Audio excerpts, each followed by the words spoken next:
আপনাদেরকে স্বাগত জানাচ্ছি। আমি ফিরোজ তোহা। শুরুতেই সংবাদ শিরোনাম। প্রকৃতির খেলা, মৃত্যুদণ্ড হতে পারে শেখ হাসিনার। খালেদা জিয়ার জন্য বানানো কারাগারে থাকবেন আওয়ামী লীগ ভিআইপি মন্ত্রী এমপিরা। এবং সর্বশেষ জানাবো, জামায়াতের তীব্র উত্থানে বিএনপি অজান্তেই আটকে গেছে। এতক্ষণ শুনছিলেন সংবাদ শিরোনাম, এবার বিস্তারিত। প্রকৃতির খেলা, মৃত্যুদণ্ড হতে পারে শেখ হাসিনার। খালেদা জিয়ার জন্য বানানো কারাগারে থাকবেন আওয়ামী লীগ ভিআইপি মন্ত্রী এমপিরা। শিরোনামটা চমকে ওঠার মতোই, কিন্তু অবাস্তব নয়। পরম পরাক্রান্ত বাংলাদেশের সাবেক প্রধানমন্ত্রী শেখ হাসিনার এমন পরিণতি হতে পারে, তার কোনো চরম শত্রু তা কল্পনা করতে পারতেন না। কিন্তু পরিস্থিতি এখন এমনই যে তা অনেকটাই বাস্তবের কাছাকাছি। একসময় বেগম খালেদা জিয়াকে জেলের মধ্যে টিলে টিলে মারার নীল নকশা করেছিল স্বৈরাচারী শেখ হাসিনা। আজ সেই জালে নিজেই ফেঁসে গেছে। জুলাই হত্যাকাণ্ডের দায়ে শেখ হাসিনাকে মৃত্যুদণ্ড দেবে বাংলাদেশের বিচার ট্রাইব্যুনাল। বিগত বেশ কয়েক মাস ধরে হাসিনার বিচার কাজ শুরু করেছে আন্তর্জাতিক বিচার ট্রাইব্যুনাল। হাসিনার বিরুদ্ধে যেসব অভিযোগ উঠেছে তাতে তার মৃত্যুদণ্ড নিশ্চিত। খালেদা জিয়ার জন্য বানানো কারাগারই ঠাঁই হবে তার। খালেদা জিয়ার মতো যন্ত্রণা ভোগ করবে স্বৈরাচারী খুনি শেখ হাসিনা। আশ্রয়হীন শেখ হাসিনা। এদিকে শেখ হাসিনার সবচেয়ে কাছের বন্ধু ভারতের প্রধানমন্ত্রী নরেন্দ্র মোদী এখন তাকে আশ্রয় দিতে ভরসা পাচ্ছেন না। অথচ শেখ হাসিনা তার নিজের গদি টিকিয়ে রাখার স্বার্থে ভারতের কাছে দেশকে বিকিয়ে দিতে সামান্যতম দ্বিধাও করেননি। বাংলাদেশের পররাষ্ট্রমন্ত্রী ড.এ.কে মোমেন একসময় বলেছিলেন, ভারতের সাথে আমাদের স্বামী স্ত্রীর মতো সম্পর্ক। দুদেশের সম্পর্কের গভীরতা বুঝাতে তিনি সম্ভবত এই মন্তব্য করেছিলেন। কিন্তু আমরা দেখতে পাচ্ছি পরিবর্তিত পরিস্থিতিতে সম্পর্কের এই গভীরতা কোনো কাজে আসেনি। বাংলাদেশের বর্তমান পরিস্থিতিতে হাসিনার বন্ধুত্ব নাকি কূটনৈতিক বন্ধুত্ব কোনটা রাখবে, এই দোটনায় ভারত। কারণ বিক্ষোভ দমনে বহু মানুষের মৃত্যু হয়েছে। এছাড়াও ভোটাধিকার ও বাক স্বাধীনতা হরণ, মানবাধিকার লঙ্ঘন, দুর্নীতি ও অর্থ পাচার, রাষ্ট্রীয় প্রতিষ্ঠানগুলোকে ধ্বংস করা, ঋণের নামে ব্যাংক লুটে সুযোগ দেয়াসহ অসংখ্য অভিযোগ শেখ হাসিনার বিরুদ্ধে। মাথার উপর খাড়ার মতো ঝুলে আছে পিলখানা হত্যাকাণ্ড, শাপলা চত্বর হত্যাকাণ্ড ইত্যাদি। সেই সময় জুলাই আন্দোলন চলাকালে পুলিশের গুলিতে মারা যায় রংপুর বেগম রোকেয়া বিশ্ববিদ্যালয়ের ইংরেজি বিভাগের ছাত্র আবু সাইদ। সরকারের বর্বর দমন পীড়নের প্রতিবাদে নানা চাপে প্রায় ৪০০ মানুষের প্রাণহানি ঘটে। এর জেরে শেখ হাসিনার বিরুদ্ধে গণহত্যার মামলা করতে পারে।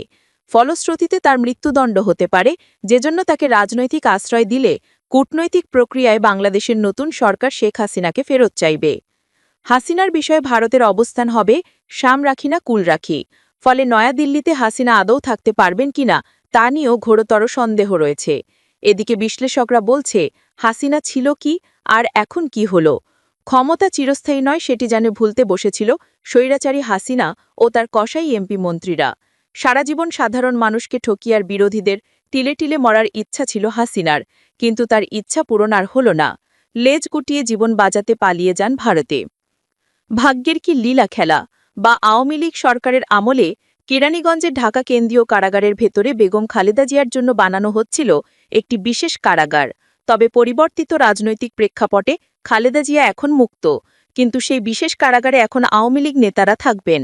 জানা যায়, খালেদা জিয়াকে ওই কারাগারে স্থানান্তরের প্রক্রিয়াও শুরু হয়েছিল। সেই অনুযায়ী প্রস্তুতি নিয়েছিল কারা কর্তৃপক্ষ। এর মধ্যে ২০২০ সালে সারা বিশ্বে দেখা যায় করোনা মহামারী। তখন নির্বাহী আদেশে ৬ মাসের জন্য মুক্তি পান খালেদা জিয়া। সে সময় নিজ বাসায় থেকে চিকিৎসা নেন তিনি।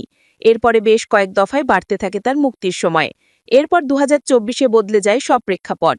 ছাত্র জনতার অভ্যুত্থানে পতন হয় আওয়ামী লীগ সরকারের। সরকার পতনের একের পর এক মামলা থেকে খালাস পেতে থাকেন খালেদা জিয়া। এরপর আর জেলে যেতে হয়নি তাকে। তবে খালেদা জিয়ার জন্য বানানো সেই বিশেষ কারাগার শীঘ্রই চালু করতে যাচ্ছে অন্তর্বর্তী সরকার। ইতোমধ্যে এই সংক্রান্ত প্রজ্ঞাপন জারি হয়েছে। এখন সেই কারাগারে জায়গা হবে আওয়ামী লীগের সেসব মন্ত্রী, এমপি ও ভিআইপিদের, যাদের সরকার পতনের পর গ্রেফতার করা হয়েছিল। দৈনিক যুগান্তরের এক প্রতিবেদনে এমনটাই বলা হয়েছে। কারাগারের বিষয়ে জানতে চাইলে এআইজি জান্নাতুল ফরহাদ গণমাধ্যমকে জানান, বিশেষ কারাগার চালুর প্রস্তুতি প্রায় সম্পন্ন। এ লক্ষ্যে জেল সুপার, জেলার সহ প্রয়োজনীয় জনবল ইতিমধ্যে নিয়োগ পেয়েছেন। সিনিয়র জেল সুপার হিসেবে মোহাম্মদ তাইফুদ্দিন এবং জেলার হিসেবে শাখাবাদ হোসেন দায়িত্ব নিয়েছেন। ডেপুটি জেলার ফার্মাসিস্ট ও কারারক্ষীদের মতো অনেক কর্মকর্তারাও যোগদান শুরু করেছেন। তিনি জানান, এই কারাগারে রাখা হবে ভিআইপি বন্দীদের, তাদের সেবায় নিয়োজিত থাকবে কিছু সাধারণ বন্দী। নিরাপত্তা ব্যবস্থা হবে ব্যতিক্রমী এবং কড়া নজরদারির। ইতোমধ্যে সিসিটিভি ক্যামেরা স্থাপন শেষ হয়েছে, চলছে জ্যামার বসানোর কাজ। সবকিছুই করা হচ্ছে বিশেষভাবে। কারা কর্তৃপক্ষের আরও জানান, ইতোমধ্যে যেসব প্রভাবশালী ব্যক্তি গ্রেফতার হয়েছেন তাদের স্থান হবে নতুন বিশেষ কারাগারে। দেশজুড়ে এমন গ্রেফতারের সংখ্যা ১৪৬ জন। জামায়াতের তীব্র উত্থানে বিএনপি অজান্তেই আটকে গেছে। বাংলাদেশের ছাত্র নির্বাচনে ইসলামী ছাত্র শিবির জয়লাভ করেছে। হাসিনা যখন প্রধানমন্ত্রী ছিলেন তখন মাত্র ১ বছর আগে জামায়াতে ইসলামী নিষিদ্ধ হলেও এর ছাত্র সংগঠনটি শিক্ষা প্রতিষ্ঠানে ছাত্র সংসদ নির্বাচনে ভালো ফলাফল করছে। শেষ কবে কোনো বিশ্ববিদ্যালয়ের ছাত্র ইউনিয়ন নির্বাচনের ফলাফল অন্য দেশের একজন বিশিষ্ট রাজনীতিবিদকে সোশ্যাল মিডিয়া প্ল্যাটফর্মে মন্তব্য করতে প্ররোচিত করেছিল। দ্য প্রিন্টে বিশ্লেষণী প্রতিবেদক দীপ হালদার এই প্রশ্ন তুলে বলেন, আমি কোনোটিরও কথা ভাবতে পারছি না। কিন্তু এখন অসাধারণ সময়, যখন কলেজ ও বিশ্ববিদ্যালয়ের তরুণরা রাজনৈতিক আন্দোলনের গতিপথ পরিবর্তন করতে এবং গণতান্ত্রিক প্রতিষ্ঠানগুলোকে ফাঁকা করার বিরুদ্ধে প্রতিরোধ গড়ে তোলার জন্য অসাধারণ পদক্ষেপ নিচ্ছে। কোনো রাজনীতিবিদ এখন কলেজ ও বিশ্ববিদ্যালয়ের ছাত্রদের মতামত উপেক্ষা করার সামর্থ্য রাখে না। ৫ই আগস্ট ২০২৪ তারিখে বাংলাদেশে একই ধরনের ছাত্র বিক্ষোভে, যাকে জুলাই বিপ্লব বলা হয়, তৎকালীন প্রধানমন্ত্রী শেখ হাসিনাকে তার দেশ ছেড়ে ভারতে আশ্রয় নিতে হয়েছিল। বাংলাদেশের ছাত্ররাই দেশে একটি গুরুত্বপূর্ণ রাজনৈতিক পরিবর্তন আনার জন্য রাস্তায় নেমেছিল। আর এ কারণেই বাংলাদেশের সবচেয়ে বিখ্যাত পাবলিক বিশ্ববিদ্যালয় ঢাকা বিশ্ববিদ্যালয়ের ছাত্র ইউনিয়ন নির্বাচনের ফলাফল এবং কংগ্রেস নেতা শশী থারুরের টুইটকে গুরুত্ব সহকারে নেওয়া উচিত। শশী থারুর বাংলাদেশে ২০২৬ সালের সাধারণ নির্বাচনে ডাকসু নির্বাচনের প্রভাব ফেলবে বলে নিশ্চিত মন্তব্য করেছেন। হাসিনা সরকারের পতনের পরই পরবর্তী সপ্তাহে একটি পশ্চিম দেশের হাইকমিশনের মন্ত্রী কাউন্সিলর আমাকে ঢাকার উন্নয়ন সম্পর্কে অনানুষ্ঠানিক কিন্তু ব্যক্তিগত আলোচনা করার জন্য মধ্য দিল্লিতে তার সরকারি বাসবাসী ডেকেছিলেন। মিনিস্টার কাউন্সিলর, হাইকমিশনের প্রধান এবং দ্বিতীয় সচিব ছাড়াও আমি নিজেকে একটি ভারতীয় জাতীয় দৈনিকের কূটনৈতিক বিষয়ক সম্পাদক এবং তার সমিতি একটি বেসরকারি বিশ্ববিদ্যালয়ের আন্তর্জাতিক বিষয়ের অধ্যাপকের সাথে একটি কক্ষে পেয়েছিলাম, যিনি বাংলাদেশ সম্পর্কে গভীর জ্ঞান রাখেন বলে দাবি করেছিলেন। কক্ষে থাকা অন্য দুই ভারতীয় জুলাই বিপ্লব নিয়ে উল্লাস করে স্বৈরাচারী হাসিনার অনেক ত্রুটি এবং তার ন্যায্য উপস্থিতি তুলে ধরেছিলেন। তবে আমি আগামী দিনের বাংলাদেশ সম্পর্কে বলেছিলাম, জামাতের নতুন ব্যবস্থা হবে। আমি ভুল ছিলাম না। বাংলাদেশের ইতিহাসে প্রথমবারের মতো ইসলামী ছাত্র শিবির ঢাকা বিশ্ববিদ্যালয় নির্বাচনে জয়লাভ করেছে। সময় বদলে যায় এবং রাজনৈতিক দলগুলি পরিবর্তিত স্রোতের সাথে তাল মিলিয়ে নতুন মতদর্শ গ্রহণ করে, কিন্তু জামাতে ইসলামী বাংলাদেশ আগামী দিনের দেশের জন্য তাদের দৃষ্টিভঙ্গিতে অটল রয়েছে। ১ মে ২০২৫ তারিখে যখন বিশ্ব শ্রমিক দিবস পালন করে, তখন বাংলাদেশ জামায়াতে ইসলামীর আমির শফিকুর রহমান বলেছিলেন যে আল্লাহর আইন ছাড়া একটি টেকসই ও শান্তিপূর্ণ সমাজ প্রতিষ্ঠা করা সম্ভব নয়। অতএব ইসলামী নীতির উপর ভিত্তি করে একটি সমাজ গঠনের জন্য শ্রমিক এবং মালিক উভয়কেই হাতে হাত মিলিয়ে এগিয়ে আসতে হবে। তিনি ঢাকার পুরানা পল্টনে এক শ্রমিক সমাবেশে বলেন, বাংলাদেশ পর্যবেক্ষক এবং ত্রিপুরা ও মেঘালয়ের প্রাক্তন রাজ্যপাল তথাগত রায় আমাকে বলেছিলেন যে জামায়াতকে হালকাভাবে নেওয়া বোকামি হবে। এটি পুরোপুরি ইসলামী নীতির ওপর ভিত্তি করে একটি দেশের স্বপ্ন বাস্তবায়নের জন্য সংগঠিত, অত্যন্ত অনুপ্রাণিত এবং অত্যন্ত মনোযোগী। কেউ কেউ যুক্তি দেন যে বিশ্ববিদ্যালয় জরিপের ফলাফলের ভিত্তিতে বাংলাদেশের জাতীয় রাজনীতি কোন দিকে মোড় নেয় তা ধারণা করা এখনই ঠিক হবে না। নির্বাচনের সূক্ষ্মতা, বাংলাদেশের লেখক এবং গবেষক মহিউদ্দিন আহমেদ যুক্তি দেন এবং ঠিকই বলেছেন যে জাতীয় নির্বাচনে অনেক বিষয় এবং পরিস্থিতি গুরুত্বপূর্ণ ভূমিকা পালন করে।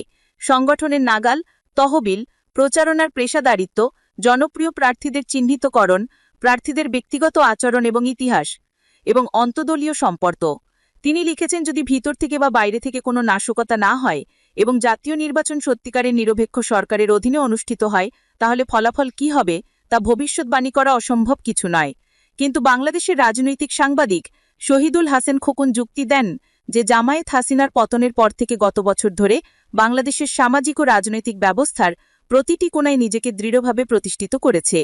খোকনের মতে জামায়াত তো আইনকে উল্টে দিতে চায়। হাসিনা সরকার অবৈধ করার পর ব্যাপকভাবে বিশ্বাস করা হয়েছিল যে বিএনপি ২০২৬ ফেব্রুয়ারিতে পরবর্তী দফায় নির্বাচনে জয়লাভ করবে, কিন্তু জামায়াতের তীব্র উত্থানে বিএনপি অজান্তেই আটকে গেছে। হাসিনা সরকারের পতনের পর তার বৃহৎ ক্যাডার বেজ সংগঠিত করার এবং দলকে রাজনৈতিক দিক নির্দেশনা দেওয়ার পরিবর্তে বিএনপির শীর্ষ নেতারা অভ্যন্তরীণ কোণ্ডল নিয়ন্ত্রণে ব্যর্থ হয়েছেন। তারা হয় দলীয় ক্যাডারদের বিরুদ্ধে ভাঙচুর ও চাঁদাবাজির অভিযোগ অস্বীকার করে অথবা এ জাতীয় কার্যকলাপ পরিচালনা করে। ফলশ্রুতিতে বিএনপি বাংলাদেশে খুবই অজনপ্রিয় হয়ে উঠেছে। প্রিয় দর্শক, এই ছিল এখনকার সর্বশেষ সংবাদ। আপডেট সব সংবাদ পেতে চ্যানেলটি সাবস্ক্রাইব করে বেল আইকনটি ক্লিক করে রাখুন।